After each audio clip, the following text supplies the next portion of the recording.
David in Colorado, who's calling in to tell us that they had an experience. They were visited by an angel who forbid them to cut their hair or have kids. Uh, you want Yes. How are you guys today? Very honored to be here. Thank you. Okay, so Yeah, I'd like to tell you about my experience back in 1994, and I've had many experiences since then. But well, let's just stick with I was. let's just stick with one experience because we're going to have lots and lots of questions. Okay, sounds good. And you said this was back in 1994. Yeah, back in 1994, I was about 20 years old and enjoying life as a normal person. I was born into Christian family, but I struggled to believe on faith and faith alone, you know. But one day I was with my cousin and we were partying and doing the things, 20-year-olds do. What kind of partying? How were you partying? Yeah.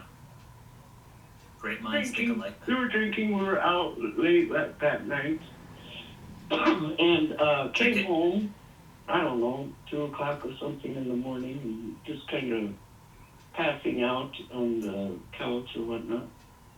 And the room lit up. It became soft pink, like orange color. I don't know, a real soft color, but the room lit up. And I said to my cousin, do you notice that light, how the room has lit up? And after that, I began to see a vision while hearing a voice speak to me. And the vision I saw was Jesus, I suppose, a man who was about like 10 foot tall. Hang on. Bigger than life. Hang on. Mm-hmm. So you say you have a vision of someone, Jesus, you suppose, is 10 foot tall. When you say vision, I want to understand what you were experiencing here, because you're in a room that turned pink or had a pinkish hue to it. Did you see a vision in the sense of like, here's an actual physical solid 10-foot person standing here in the room, or was it more like a transparent apparition, or was it like watching a television or some sort of movie, or was there a portal that opened to another world? No, more like watching a movie or television. Seeing what looked like this giant man walking amongst millions and millions of people. Was the television on? No, the television wasn't on. This is something I've seen, I guess, in my mind. Okay. No, did you see it with your eyes, or did you see it in your mind? Well, I thought I was kind of seeing it with my eyes, but I was the only one who'd seen it or experienced it, because after all the experience happened, that was my next cousin and said, wow, can you believe that? Okay, so now, it happened. So let's say Johnny and I were in the same room, and I said to him, are you seeing this? And Johnny says, what? And I start describing what I'm experiencing, and he says he doesn't see it. Right. Hello, my friend. Glad to see you made it. We have gathered here today in the name of Jesus Christ. Glory, glory be to God. He is alive. Today I want to talk in response or rebuttal to a talk show that I was on, as I was on the Atheist Experience with Matt Dillahunty.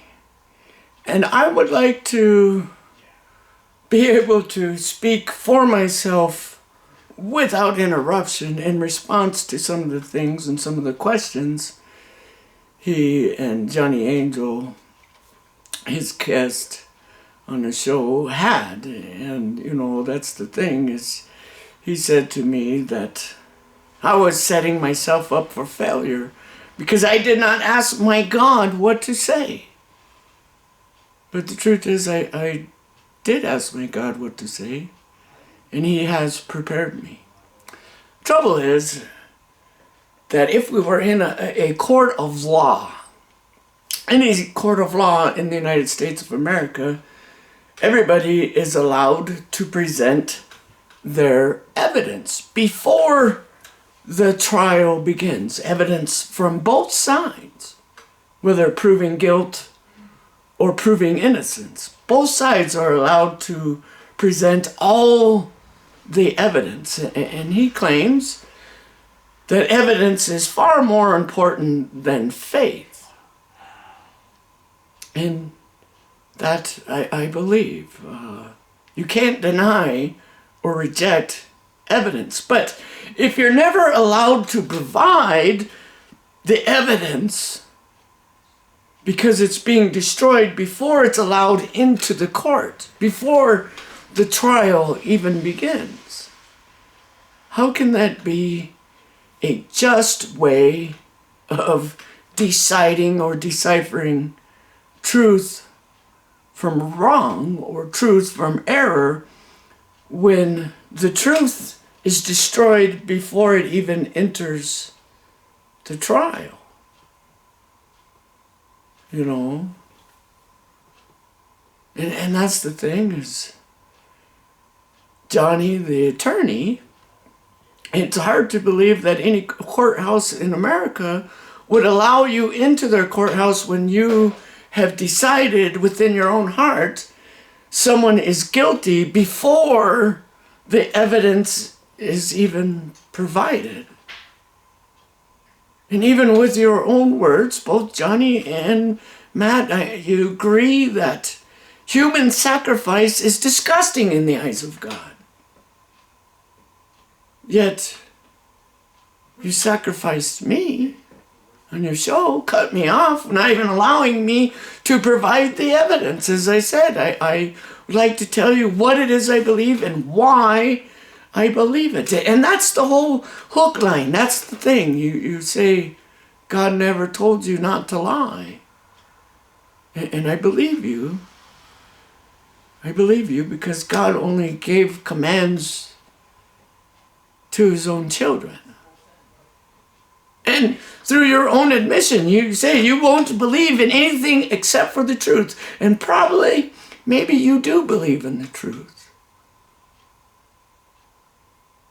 That God has never spoken to you because you are not of God. And you believe that is the truth. And God is not going to deny that as being the truth.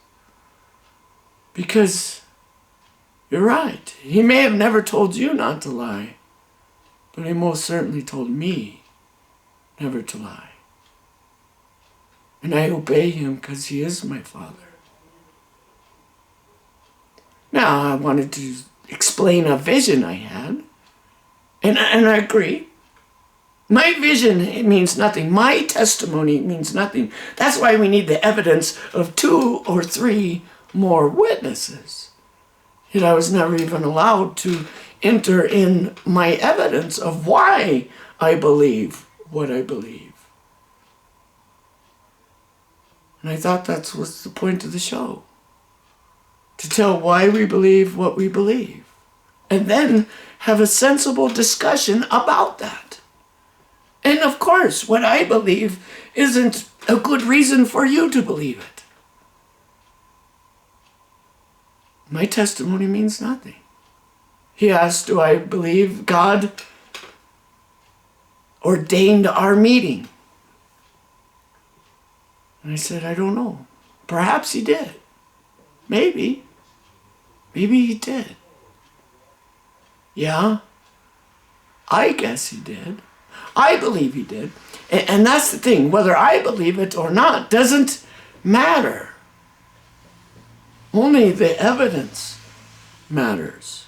And what would provide evidence to make anyone? Because it's your belief that matters, not mine. Like I said in the show, I have witnesses. I got my own witnesses.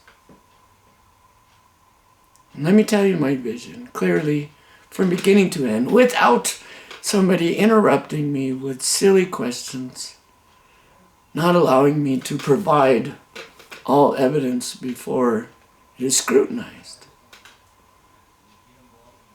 1994, I had a vision.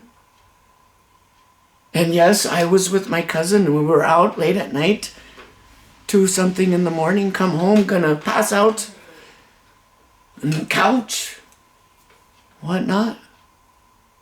And a light glow comes into the room, and a light pink glow or an orangish glow, an undescribable light. The room lit up, right? Say to my cousin, do you notice that light? How the light has lit up the room? And as I look at the light, I begin to see a vision. Like if I was watching TV or something. No, my television wasn't on. It was pure darkness outside of the glow that came into the room. And I saw Jesus like standing 10 foot tall, not like in my room, but in I don't know, a land of some sort, in the wide open area. And millions and millions of people are all wanting to touch him. I see you, Jesus. I know it's you, Jesus. And I want to touch you with great joy and jubilee and praise. And I want to touch you. He's walking through the people, his hands spread out. And all the people were grown adults. But he was so huge, bigger than life. It's like 10 foot tall, and he's walking through their people, touching through their hands. So they were all like children to him. And as I'm watching the vision, a voice begins speaking. Not the man in the vision, but a voice, as I'm watching this going on, begins speaking and saying this: David, one day you're going to tell the world Jesus is coming. Let me repeat that, because I said that in the video, and it's all here, guys. One day, you will tell the world Jesus is coming.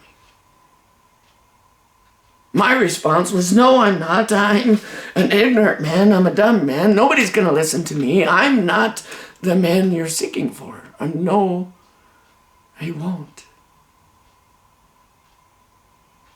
Nobody's going to listen to me.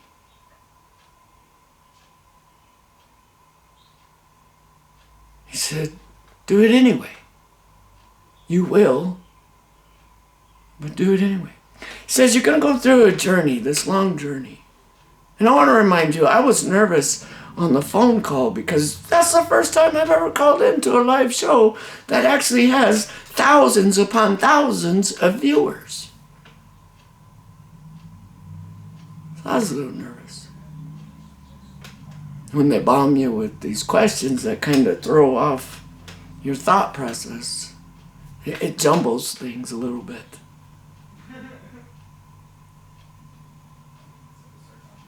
It says you're going to go on a journey, and at the end of the journey, I will end a journey through the wilderness. Of course, so you're going to go on a journey through the forest. No, not the forest. The wilderness. What is the wilderness?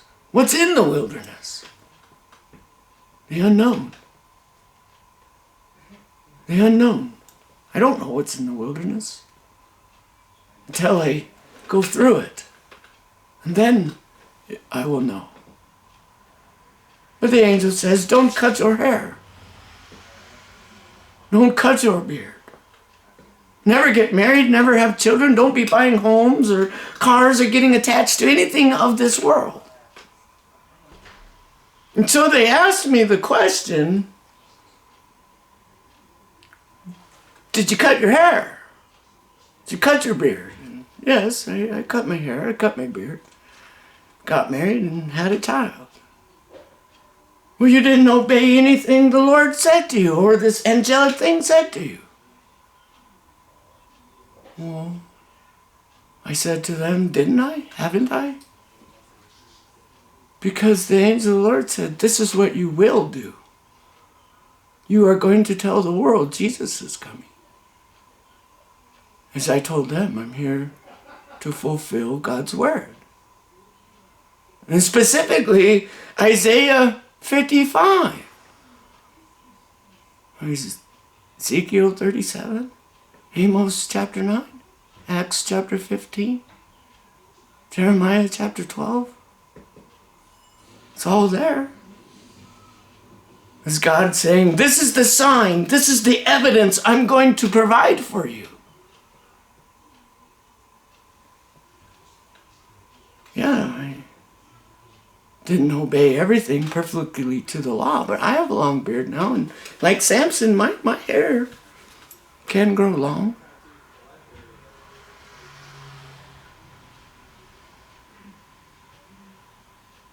The angel of the Lord said one other thing that I wasn't able to mention on the video. Figure out and find out everything John the Baptist did and do that. Things will go well with you. But until then, wait until I meet you on the top of the mountain, because when you come out of the wilderness, I will meet you on the top of the mountain. And then from there, I will begin to tell you what to say. As I was saying, what am I going to say? No one's going to believe me. The angel of the Lord said, we know. It's going to be just like in the days of Noah.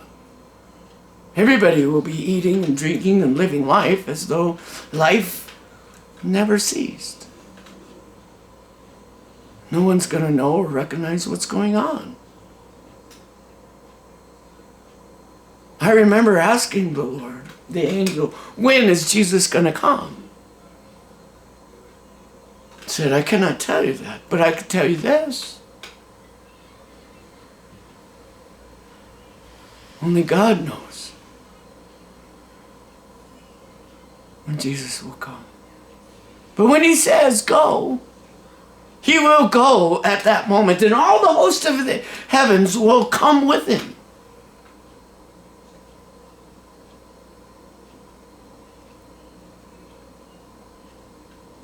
Now, I struggled for, 28 years, or 18 years, because in 2012, September 8th, on the 8th day, we're up in the mountains on an elk hunting trip. I'm out there taking a leak. All through 2011, I began praying again to God, asking and begging God to let me know, give me some sort of evidence, because I couldn't live by faith alone. And I didn't know. I was at a night of partying. Of course, my cousin, just like them, said I was there, didn't believe it, didn't see it. Untrustworthy. I struggled with that. I understand. Yeah, I searched out everything. All history, all religions, the paranormal, philosophy, how the brain works, how the body works, everything. Spent all my life, I was really big on not just history, but the lives of the people who were in that place of history.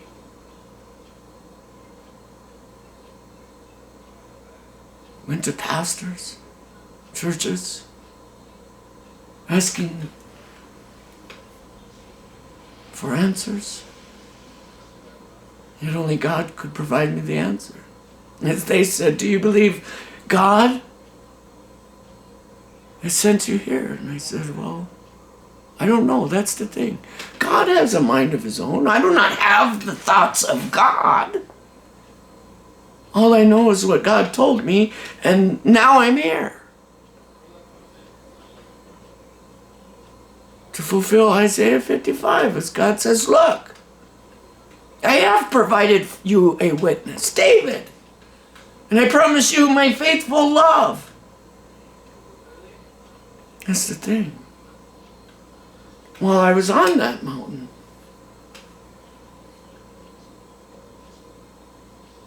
began to prophesy, preparing my son for death, speaking to him all about what it was like to encounter a dead body and all the stuff, and touching a dead body and all that. And I won't, like that at that time, yes, I didn't know or understand what was happening or going on. But as time progressed, it became more believable and more believable, because more evidence and more evidence began piling up.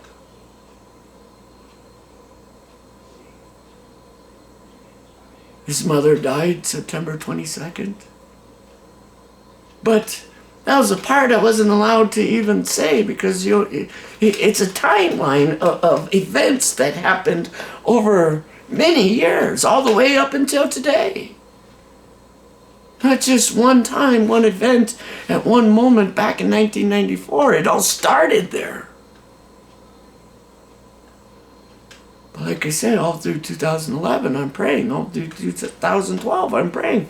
I'm back at church, and the pastor there at church is saying, if anyone here has a question for God, write down your question. Unknowing that I'm praying constantly, asking God a question.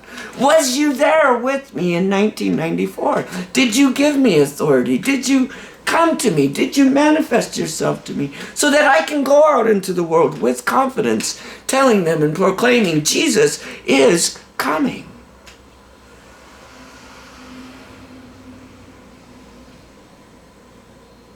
So in 2012, prior to September, I'm praying, preacher saying, put your question in the offering basket.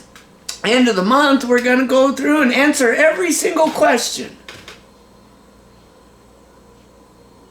He did that for 3-4 weeks in a row, asking that. I asked privately on my knees in my room for God to answer my question. I even wrote my question down and put it in my Bible. And all kinds of weird things began to happen. Like my dad telling me a few days before my son's mother died. So we just came home from our elk hunting trip. She comes by and wants to hang out with my son and that. Sees we're unloading all of our camping gear and all of our stuff from our hunting trip. I want to go fishing, I want to go fishing, she says, take me fishing.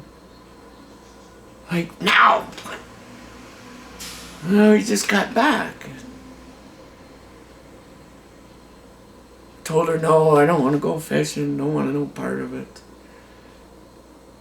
Later, the next day, my dad's saying, hey, God has put a message on my heart. Yeah? You need to take your son's mother fishing. It's very important. You need to do that. Do that for God. I struggled with it. Because at the time we were separated. She had her own boyfriend and a new life. And I decided I'll take and load up the camper, get all the stuff ready for them, but take the camper out fishing, gonna set it up, everything, and I didn't want to go. Because, you know, she's there with her boyfriend, and you hang out with our son and the kids and whatever. My sister went with her kids, and they all hung out. But I myself said no. She was very upset and disappointed over that. I remember. I go home next day, I load them up and the camping stuff and take them back home. My son's gonna spend the night over at their house and even has a few friends of his spend the night with him at her house. She complained about having a major headache and wound up overdosing on pills and dying.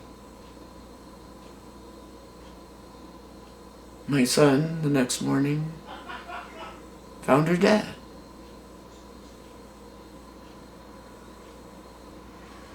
Now my son, his mother lived a few blocks from the house. Well, not too far, a few blocks. Here this little boy, and he's 15 years old, screaming and hollering from 2 blocks away. Getting louder and louder. And who is that kid out there screaming bloody murder? And here's my kid running down the street screaming. His mama's dead. His mama's dead. My mom is dead. Comes running in the house and family and everybody. He's all rustled up. What do you mean your mom is dead? She dies at 34 years old. Unexpected.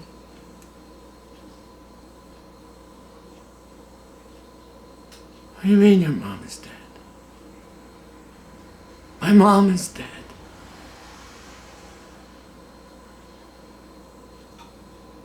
Everybody in the house, my mother was there, my sister's there, crying and screaming. As my sister was like her best friend, and my mother saw her as a daughter. My dad is crying, saw her as a daughter. My son, crying and screaming out of control. All of a sudden, we're in a giant hug, family hug. All hugging my son and everybody, trying to comprehend within our mind what was going on. Everything in my body was fully alive, all my adrenaline, all my senses, everything. I am stone cold sober, straight-minded, everything, trying to figure out what's going on. It was at that moment Jesus appeared to me. So that's the part that they didn't want to hear or allow me to say. Jesus appeared to me. Nothing to do with the death of his mother or any of the other stuff. It was God speaking to me and preparing me. Saying, and this is what he says, David,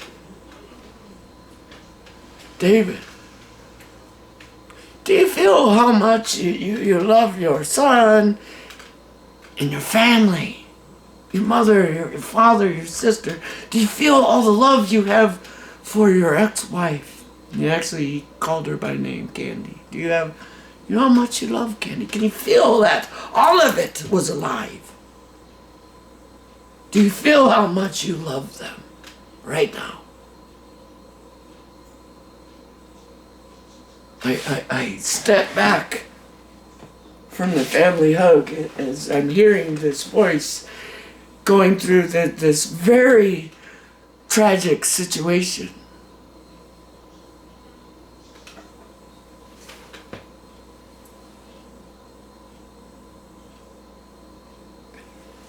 Jesus says, that's how much I love you, David. And if I love you that much, don't you think I love them that much too?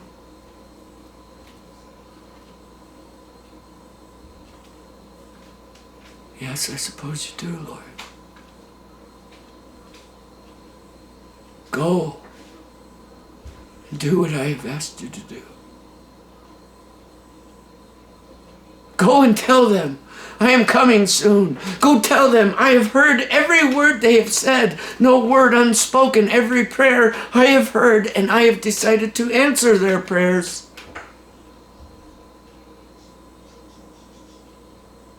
Go tell them, I'm coming soon. From that moment on, I've had many other experiences and things. Like I began telling people after that, all through October, November, December, January, and February, that the Pope was not going to be there very much longer. I told many people. And I told them, he won't be there much longer, and the Pope to come after him will be the last Pope. How do you know? As God said. February 27th, the Pope retires. He quits. And then put in Pope Francis. It's yet to be seen if he'll be the last Pope or not.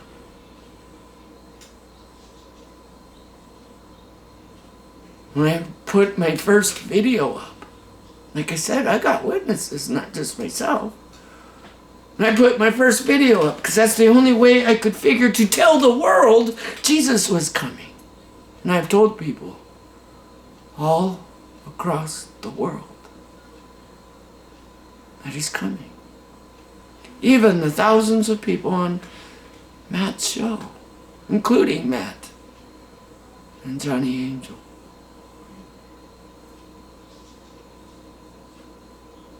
And they say he didn't obey God.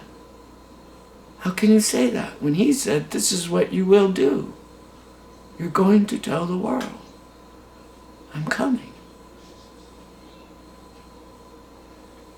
And fulfilling God's word, Isaiah 55. Acts chapter 15. Peter and everybody says, we know God has chosen from the Gentiles a people of his own. I don't believe in free will. If I had free will, I wouldn't be here today. I'm a bondservant of Jesus Christ. All of us are slaves. Slaves to death and sickness. And I know nobody wants to die and nobody wants to become sick. Yet we have no control over that. That's the problem I see with people like Matt. Is when control is just about out of your reach, going to be taken from your hand, you grab it back by sacrifice. And the sacrifice was sacrificing me and not allowing me to share my testimony. What it is I believe and why I believe it. What about like Amos chapter 9? It's God saying, see, 2,000 years ago, the Israelites were dispersed. This is a sign I'll give to you. Evidence. And we know in 1945, 42, that the Jews were in Poland, the Jews were in Italy, the Jews were in Germany, there was Jews in Romania, there were Jews in the United States, there were Jews in South America, there were Jews scattered out throughout all the nations. We know that is true through history. God says there'll be a day when I call them back home, rebuilding and restoring it. We know in 1940, whatever it was, 548 or something, I don't know the exact date, but when restored Israel. And you say, I don't know if God had a hand in that. We the people did it. And God said, yes, you the people will find compassion. Sending my people back home. Doing everything as according to his will. I don't believe in free will. I believe everything God made is perfect. And everyone who tries to recreate a utopian life is perhaps opening a foothold for sin, the devil, evil. Who is the Antichrist? He who denies Jesus has come in the flesh. Can't accept a spirit of truth? Twisting my words? Yes, I did not obey God in my hair. But he said, this is what you will do. You will tell the world I am coming. You will be a witness for me. That's the thing. Who wrote Isaiah 55? Who wrote the book of Isaiah? Name Isaiah. Yahweh is salvation. Yahweh, salvation. The Lord is salvation. Who wrote that? I didn't write it. Yet how was it that guy wrote about you and me? How did he do that? And is he a liar? Is he lying? Are we not standing here today? Has not Israel been restored? You will not see God till you say, blessed is he who comes in the name of the Lord. Yes, the Lord ordained our meeting. And yes, he gave me the words to say. Prepared me for this day. As he said, We are all as precious stones to God, being used by God to create his new temple. Stones rejected by men. The capstone. The builders rejected. Jesus told me they will hate me. They will persecute me. They won't listen to me. They won't believe me. Because they don't believe anything that's written about me. Why would they believe anything I say?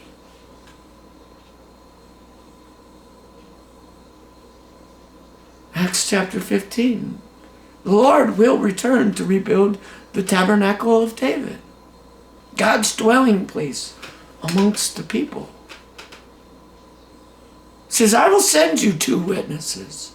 It doesn't matter who those 2 witnesses are. No matter what they say, you won't accept them. You can't accept the Spirit of truth or the Holy Spirit.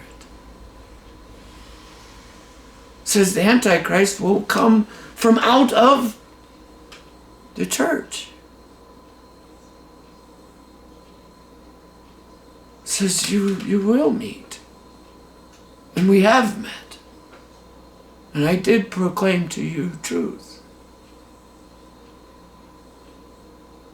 He didn't never say, if you do these things, then I will do this. He says, when you come out of the wilderness. And I did. And he did meet me on the mountaintop. And he's still prophesying through me today. As I'm here to fulfill the word of God, bringing forth evidence. But if I guess the court will never allow the evidence into the trial, how can we find truth in that? How can we find truth in that? You know, that's the thing. Jeremiah chapter 12 says, what's happening to us today while the world collapses? The coronavirus? It's the thing. If we had free will, then I choose not to be sick by the coronavirus. Yet the coronavirus is enforcing its will upon me, and I don't even want it. Same way I don't want the vaccines. I don't want the testing. They said I failed the test because I cut my hair, I got married and had a child.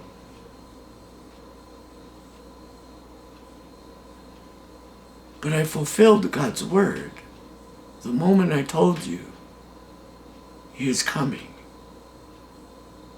And you can't reject that Isaiah spoke of me and he spoke of you.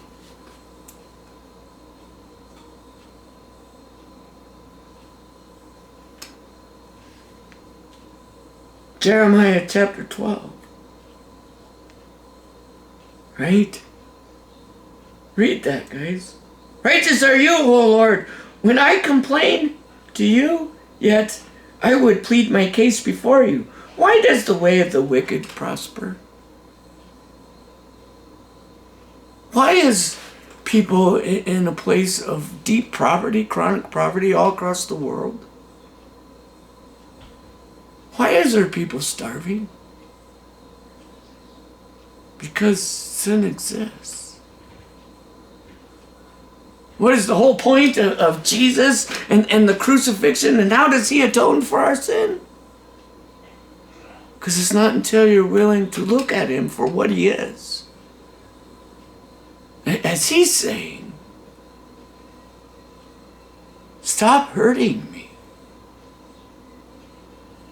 Who are you, Lord? The one you're persecuting, the one you're hurting. Stop hurting me. When did I see you, Lord?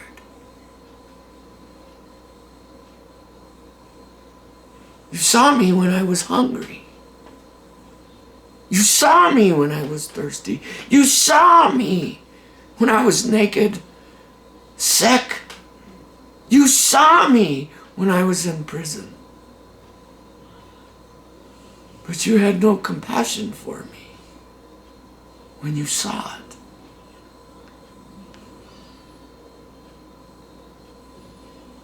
It's not that God desires anyone to starve.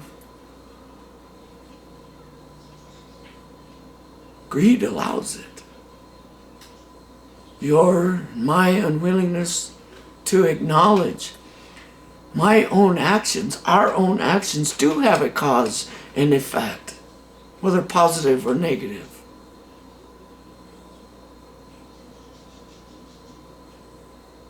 And with our free will, this is what we did. It's what you did. God being past, present, and future, he's saying, this is what you did.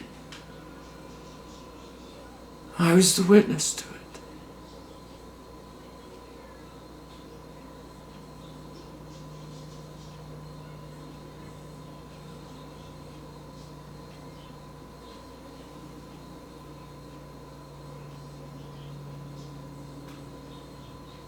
Read all of Jeremiah chapter 12. It says here,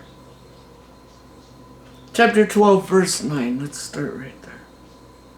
Is my heritage to me like a hyena's lyre? Are the birds and the prey against her all around? Go, assemble all the wild beasts, bring them to devour. Many shepherds have destroyed my vineyard. They have trampled down my portion. They have made my pleasant portion a desolate wilderness. They have made it a desolation, desolate. It mourns to me. The whole land is made desolate, but no man lays it to heart. Upon all the bare heights in the desert, destroyers have come. For the sword of the Lord devours from the end of the land to the other. No flesh has peace. I've heard Matt say, why would God care about anything we're doing? And I agree. Isn't it God who gave life to both you and me? Even though the epistles of John explain who the Antichrist is, coming out of Christianity and going off into a place of atheism. We know who our brother is.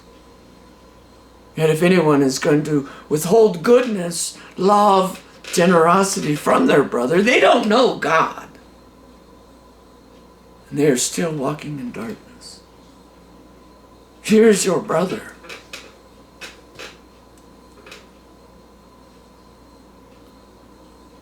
Love him. Respect him. Tend to his needs.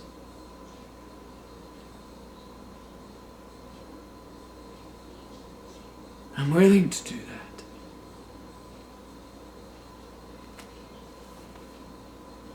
No flesh has peace because no one can believe by faith alone. We need evidence. Amos, chapter 9, verse 11. In that day I will rise up the booth of David that is fallen, and repair its breaches, and raise up its ruins, and rebuild it as in the days of old, that they may possess the remnant of Edom, and all the nations who are called by my name, declares the Lord who does this. Behold, the days are coming, declares the Lord, when the plowman shall overtake the reaper, and the treader of grapes, him who sows the seed. The mountains shall drip sweet wine, and the hills shall flow with it. I will restore the fortunes of my people Israel, and they shall rebuild the ruined cities and inhabit them. They shall plant the vineyards and drink their wine. They shall make their gardens and eat their fruit. I will plant them on their land, and they shall never again be uprooted out of the land that I have given them, says the Lord your God. Again, in case you've missed the restoration of David's tabernacle, I videoed it for you. And how God has restored me to the man I am today. I'm still a work in progress. Every day my faith gets stronger. My belief gets greater. And the evidence continues to grow. The first video I published was February 3rd, 2013. And at the moment I published that video, half the stadium lights at the Super Bowl went out. Of course it could be a coincidence, but I have witnesses. The moment I pushed send, publish, and then they go to the commercial, God made a farmer on the 8th day. Could be coincidence that I was born on the 8th day and God said I would do these things and now I'm doing them. I once prayed to God, give me faith, God, so I may believe. Rededicate this church that had been dead for 3 years. Back to your will. 3 days later, 300 people showed up. I got witnesses. In fact, God is using you as my witness right now. So you think that you tell us how to live our lives, never questioning the thoughts from which your mouth rolled your eyes. You think that suffering is part of some great plan that's been divided. I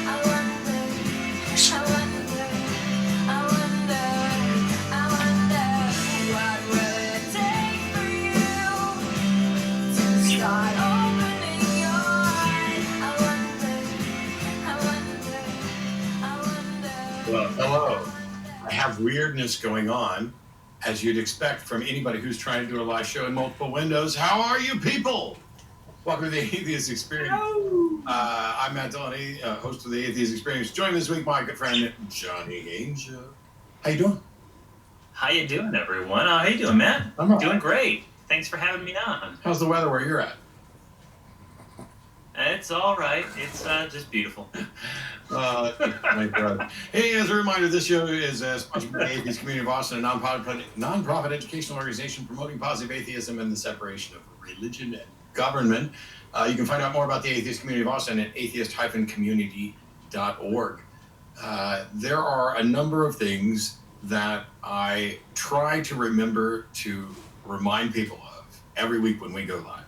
And I've got a little checklist to remind people that, hey, we now have merchandise and we can put up links and pictures to the merchandise. We also have membership options. And I want to make sure that I point out the behind the scenes crew cam for all of the people who are actually making this show possible, making it work while we just sit here and talk and call and get the glow. Oh, look, I'm echoing on that guy. Wonderful. Also, if you're watching live on YouTube, which is something you could be doing, just above the chat is a donate button. And this is kind of a replacement for the super chat and everything else, because as a nonprofit organization, we can use that donate link, and 100% of the donations made there go directly to the Atheist Community of Austin. Don't pass go. Google, YouTube doesn't take anything out of it. And it is used to make sure that people can eat, that we have electricity, that basically just all the things that make the show run, as well as the organization itself. So we're grateful to the people who are supporting us at patreon.com and the people who are donating here live and all that stuff. But as much as I love to sit here and just thank everybody, I have one special quickie announcement, because I made a little Instagram post before the show started. I'm trying to, step into the 21st century and maybe use Instagram a little bit more. And so happy birthday, Chris. Evidently, I was told that Chris would rather spend her birthday sitting at home watching me than doing something else. So, happy birthday, Chris. Happy birthday. Yay. So we've got more theist callers on hold than I can ever recall. Like when I look at the caller list, it's 1, 2, 3, 4, 5, 6, 7, 8, 9 theists and 1 agnostic, all in this screening thing. Johnny, you are a wonderful influence, and people may have seen you on Nonprofits and Atheist Vanguard and Talk Heathen, and we got an episode of Godless Bitches, maybe. Godless Bitches, yeah, 1 episode of Godless Bitches. So great time there, yeah. So you're everywhere. What was your preparation for today's episode of the Atheist Experience? I've been a fan of the show for a long, long time. Been your friend for a bit. I work out. I clean the house. I go for runs, and I listen to the show. And it's just been sort of absorbing into my rotten sponge of a brain for a long, long time now. Aside from that, I am an attorney, and so I'm used to hearing great arguments, lousy arguments. Sometimes I hear those lousy arguments coming from my own mouth. Yeah. But before that, and to this day, I was a philosophy major. I read philosophy books. And I was a pain in the ass kid in high school, and in elementary school, the kid who always asked those questions to Father so-and-so and never got the good answers. Yeah. So that's been my preparation. Well, good. So today we got a bunch of theist callers. They're going to have claims. By the way, this show primarily is about telling us what you believe and why, and then having a discussion so we can figure out whether or not we agree or whether we disagree and why. And it's all about you. You may have a good reason to believe, but is that good enough for somebody else to believe? And is the reason that you believe actually good or not? It's just all about, questions, having a discussion. As a reminder for people who may have been used to us doing the show back in the studio, we are remote. Everybody here is remote. It's all because of the COVID-19 quarantine or stay-at-home procedures and everything else with regard to Austin. And that means the number that you would dial is not the number that it used to be when we were in the studio. Right now it's 512-991-9242. There's also a toll-free number for US and Canada, which if you're in YouTube, that can come up in the chat. It's 877-326-3166. Please don't use speakerphones. Please be nice to our call screeners. They're all volunteers, as is everybody involved in this production, all volunteers. And we are going to try to make use of the hold button, even though it's virtual, because there's extra delay. Basically, your call goes to one thing, which then gets sent to us, and then we have some response, and it gets sent back to them, and that processes out, and then it hits YouTube, 30 seconds later or something like that. So exercise a little patience, and I'm now 2 weeks plus free of nicotine, so I should have far more patience than I had 2 weeks ago. This should be like a Zen episode. I should. No problems at all. I'm peaceful.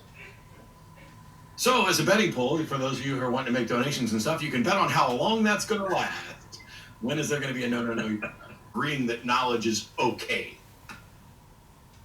Wow. It's not bad. Knowledge, all that book learning shit, all that knowledge stuff. Why would you want that knowledge? I don't know. Maybe so that I'm not fucking wrong all the time. Yeah. I don't know how else to do that, Oh, faith. I wanted to ask. Yeah, I wanted to ask him. Let's give an example. Let's say I believe that redheads are 20% on average more intelligent than non-redheads. Let's say, right?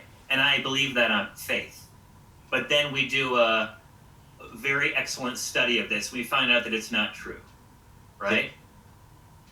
There you go. Faith is an accurate path to knowledge. Yeah, I'm afraid his understanding of literally everything is too diminished. Because if you can't have a conversation where you demonstrate why simply saying you accept something on faith is a problem, even with somebody who agrees, it's like, here, let me ask you this question. Does that prove this? No? Then why would you have just said a minute ago that it does? That was some murky thinking right there. I tell you. You can do better, Nathan. Yeah.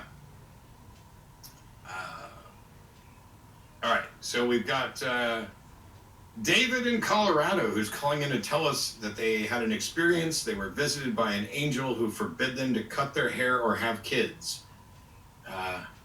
You want? Yes. How are you guys today?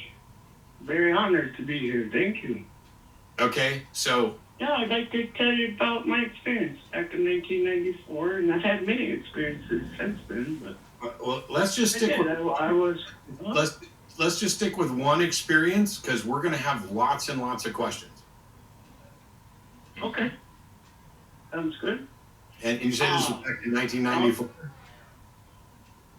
Yeah, back in 1994, I was about 20 years old and enjoying life as a normal person. I was born into Christian family, but I struggled to believe on faith and faith alone, you know. But one day, I was with my cousin, and we were partying and doing the things, 20-year-olds do. What kind of party? And How were you partying? Yeah. Great minds think alike. we were drinking, we were out late that night, and came home, I don't know, 2 o'clock or something in the morning, and just kind of passing out on the couch or whatnot. And the room lit up. It became soft pink, like orange color. I don't know, a real soft color, but the room lit up. And I said to my cousin, do you notice that light, how the room has lit up? And after that, I began to see a vision while hearing a voice speak to me. And the vision I saw was Jesus, I suppose, a man who was about like 10 foot tall. Hang on. Bigger than life. Hang on. Mm-hmm. So you say you have a vision of someone, Jesus, you suppose, is 10 foot tall. When you say vision, I want to understand what you were experiencing here, because you're in a room that turned pink or had a pinkish hue to it. Did you see a vision in the sense of like, here's an actual physical solid 10-foot person standing here in the room, or was it more like a transparent apparition, or was it like watching a television or some sort of movie, or was there a portal that opened to another world? No, more like watching a movie or television. Seeing what looked like this giant man walking amongst millions and millions of people. And Was the television on? No, the television wasn't on. This is something I've seen, I guess, in my mind. Okay. No, did you see it with your eyes, or did you see it in your mind? Well, I thought I was kind of seeing it with my eyes, but I was the only one who's seen it or experienced it, because after all the experience happened, That was my the cousin said, wow, can you believe that? Okay, so now, I did it happen. so let's say Johnny and I were in the same room, and I said to him, are you seeing this? And Johnny says, what? And I start describing what I'm experiencing, and he says he doesn't see it. Right. How do I know that I'm actually having an experience with some sort of being, as opposed to just having a strong delusion?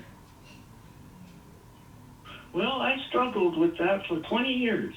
That very question and very thing. And I guess what I had to come to conclusion or figure out on my own was, did that really happen? Was that truly happen, or did I imagine it, or was it the effects of alcohol or whatnot? But I do know. And how did you conclude vision, that it wasn't the effects of alcohol and whatnot? I don't know. At the end of the vision, I wasn't drunk anymore. I was completely sober in the same state of mind, sound mind.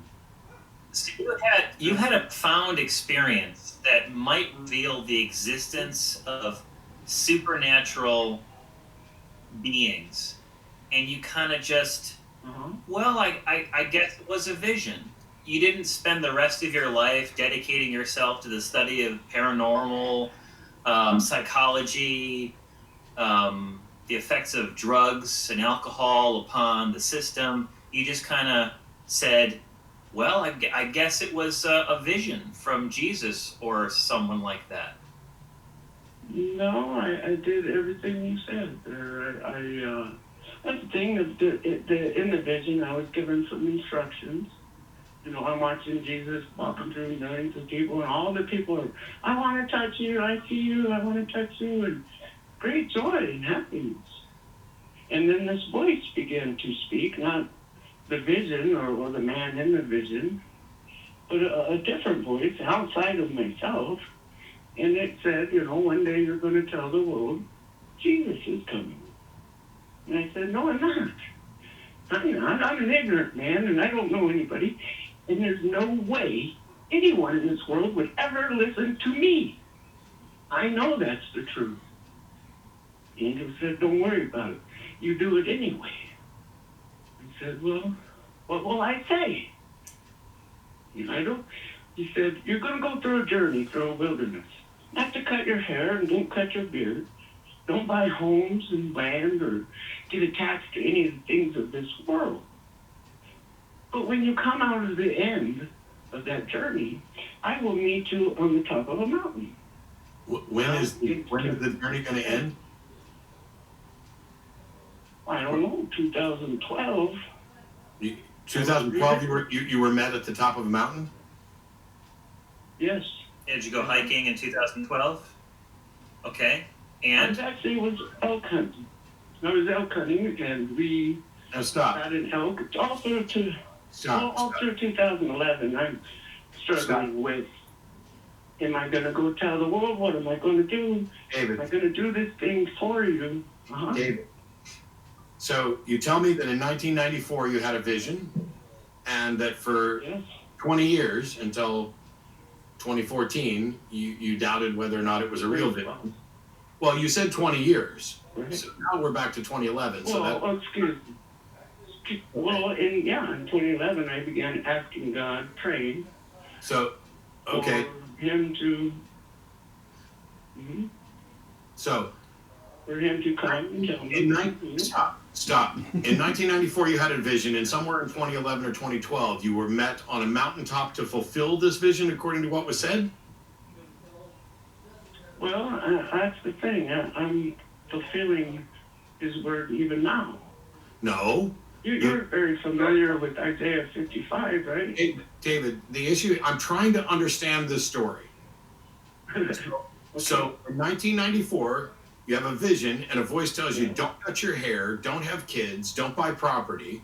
You're going to go on a journey through a forest, and then I'm going to meet you at the top of a mountain. So, did you ever cut your hair? I did. I cut my hair. I got married and had children. And You cut your hair. You cut your hair. You got married. You had kids. Did you get a house? Huh? Did you get a house? No, I never did. No, What? never Okay. did buy anything. So you disobeyed the vision. Did you go through the woods and end up at the top of a mountain? Journey through the wilderness, and yes, I did. Okay. Lord, And then what happened at the top of the mountain? Well, I was there, and I was taking a leak, praying in the middle of the night, praying to God, asking Him once again to prove what happened to me in 1994 was real and trustable, so that I could go out with confidence doing what He asked me. But you didn't do it. From after. But you hadn't done what He asked. yeah, you failed the test. You Okay. cut your hair and you had kids. Yeah, I know. I did that. Right. And Why? then, It must not have been very good. Well, I wasn't sure. So I needed more evidence. yeah, David, here's the thing. Supposedly, God or a messenger from God tells you, don't cut your hair, don't have kids, you're going to go on a journey, and then I'm going to meet you at a mountain, and then you're going to be telling people, you're going to be the spokesperson and tell them about Jesus. and you disobey all of that. No, I was going to tell. You disobey. Did I? You disobey. You cut your hair, right? Sure. Isn't that disobeying what you were told to do? Well, God tells you not to lie. Did you disobey? God's never told me shit. God has never told me shit in my entire. Oh, okay. Okay. But if I thought that God told me something, if I was convinced that God told me something, I would probably do it. However, the issue here is God said, you do these things, and then I'm going to make you my spokesperson. But you didn't do those things, so why would God make you a spokesperson?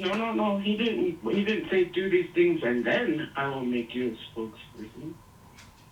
Well, why did he not want you to do those things? When you come out of the wilderness, I'll meet you on the top of the mountain. Okay, I genuinely don't care. Man, I don't think we can go on. That's the great thing about it is I have witnesses. You have what?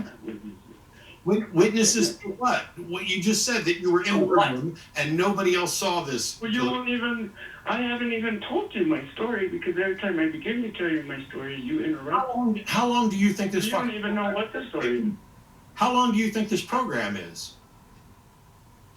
I don't know. You've been there for years. I've been watching you for years. But I'm not going to let you talk for years, and we've been going at it for quite a while here, and now you're telling me you haven't even told me the story.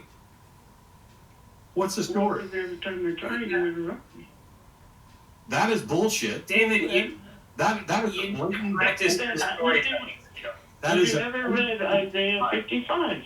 I've read the entire. Have you ever read Isaiah 55? I've read the entire Bible multiple times. Are you going to tell us the story, or am I hanging up? Here I am. Am I telling you? Here I am. I'm David. Interrupt me one more fucking time. Are you going to tell us the story, or am I hanging up? Well, okay, the story. I was there on the top of the mountain, and I began to prophesy to my son about death, speaking to him of what it was like to encounter a dead body. And where that came from, I don't know.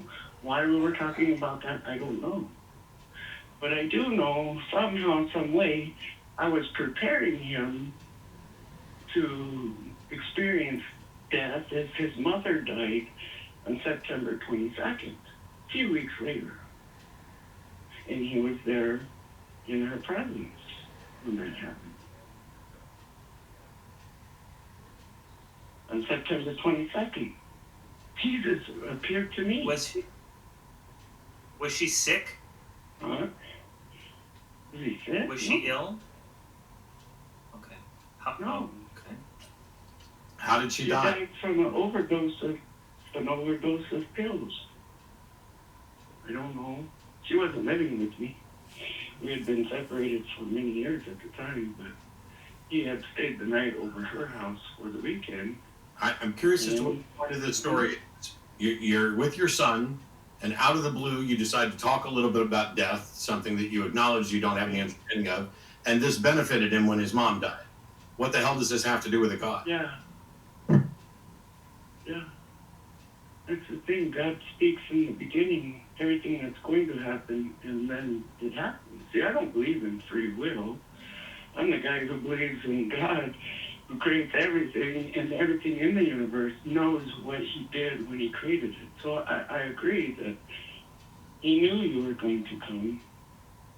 He knew what you would be. Did God know you were going to call in? Did God know you were going to call into the show? I don't know. I don't know. God says to you in Isaiah 55, look, I made David a witness. You just said that God knew. David, you just said that God knew everything. From the time he created, he knew everything. So did he know you were going to call into the show today? Probably did. Probably did. All right, we're done. Maybe he is guiding me. Yes. No. We're done. Probably he did, maybe he did, whatever. If your God knows you're calling into the show and doesn't prepare you, he's preparing you for failure. And if you're getting messages from a God and you haven't bothered to ask God what you should say when you call into the show, you have prepared for failure. But It was a dry well, I'm afraid. yeah, And it sucks because it would have been, oh, here's a vision. And so it's like, oh, you keep interrupting me. No, sir, you told the story. We asked clarifying questions. We let you tell all of the story. And the whole point of everything else that happened, the vision is irrelevant because what the vision told you to do, you didn't do. And then when you get to the fruition point of it, it's one day I was on a hill with my son, and for reasons I don't understand, I talked about death, and this helped him deal with his mom's death a couple weeks later. This has nothing to do with a God. Yeah. What else we got? Oh, we got lots. We have loads and loads and loads and loads and loads. But we're going to start Sure do. Zachary in Alabama. You're on with Johnny and Matt. Hey, thanks for having me.